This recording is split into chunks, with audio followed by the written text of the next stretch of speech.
வணக்கம் நண்பர்களே. இன்றைக்கு கிறிஸ்மஸ் ஸ்பெஷல் ரிகோட்டா சீஸில் கலாக்கந்து எப்படி செய்யலான்னு செய்து காட்டுறேன். வாங்க பார்க்கலாம். ஒரு கிளாஸ் பவுல் எடுத்துக்கோங்க. கொஞ்சம் பெரிய சைஸாகவே எடுத்துக்கோங்க. அதில் ரிகோட்டா சீஸ் இது ஹோல் ஃபேட்டு மில்கோட ரிகோட்டா சீஸு. இது 32 ounce. இதை எடுத்துக்கோங்க.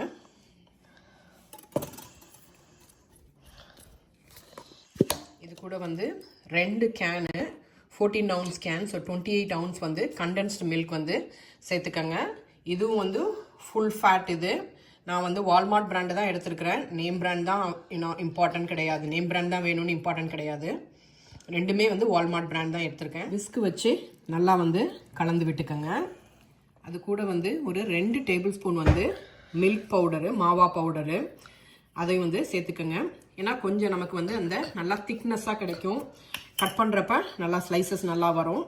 இதையும் கலந்து விட்டுக்கோங்க. மைக்ரோவேவில் ஒரு 5 minutes வைக்க போகிறோம். திரும்ப எடுத்துகிட்டு மிக்ஸ் பண்ணிவிட்டு திரும்ப 5 minutes இந்த மாதிரி மைக்ரோவேவ்லேயே நம்ம இதை குக் பண்ணி எடுக்க போகிறோம். இப்போ மைக்ரோவேவ்லேருந்து வெளியில் எடுத்துகிட்டு இதை நல்லா கலந்து விட்டுக்கலாம். திரும்ப மைக்ரோவேவில் 5 minutes குக் பண்ணிக்கலாம். வெளியில் எடுத்துகிட்டு திரும்பவும் மிக்ஸ் பண்ணி விட்டுக்கலாம். திரும்பவும் 5 minutes மைக்ரோவேவில் குக் பண்ணலாம். இப்போ திரும்ப வெளியில் எடுத்துகிட்டு நல்லா கலந்து விட்டுக்கலாம். இது நமக்கு குவான்டிட்டி அதிகமாக இருக்கிறதுனால நம்ம இத்தனை தடவை குக் பண்ணுற மாதிரி இருக்குது. நீங்கள் வீட்டுக்கு கொஞ்சமாக செஞ்சிங்கன்னா உங்களுக்கு இன்னும் சீக்கிரமாகவே முடிஞ்சிடும். ஸோ நல்லா கலக்கி விட்டுருங்க. திரும்ப ஒரு 5 minutes குக் பண்ணலாம். திரும்ப வெளியில் எடுத்துகிட்டு நம்ம நல்லா கலந்து விட்டுக்கலாம். அந்த தண்ணி நமக்கு சுத்தமாக இல்லாமல் இருக்கணும். அது வரைக்கும் நம்ம குக் பண்ண போகிறோம். திரும்ப ஒரு 5 நிமிஷம் குக் பண்ணி எடுத்துக்கலாம். என் பையன் எனக்கு கிறிஸ்மஸ்க்கு கட்டிங் போர்டு அவங்க ஸ்கூல்லேருந்து செஞ்சு கொண்டு வந்திருக்கான். இது எனக்கு கிறிஸ்மஸ் கிஃப்ட் அவங்ககிட்ட இருந்து. ஸோ அந்த சின்ன கட்டிங் போர்டில் இந்த பிஸ்டாச்சியோ க்ரஷ் பண்ணி வச்சுருக்கேன். அதே மாதிரி ஆல்மண்ட் ஃப்ளேக்ஸும் கொஞ்சம் எடுத்துக்கோங்க. இப்போ ஒரு கிளாஸ் ட்ரேயில் இதை நம்ம ட்ரான்ஸ்ஃபர் பண்ணிடுவோம்.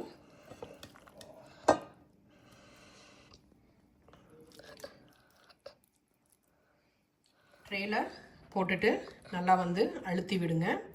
இப்போ அது மேலே நம்ம இந்த பிஸ்டாச்சியோ ஃப்ளேக்ஸும் ஆல்மண்ட் ஃப்ளேக்ஸும் போட்டுடலாம்.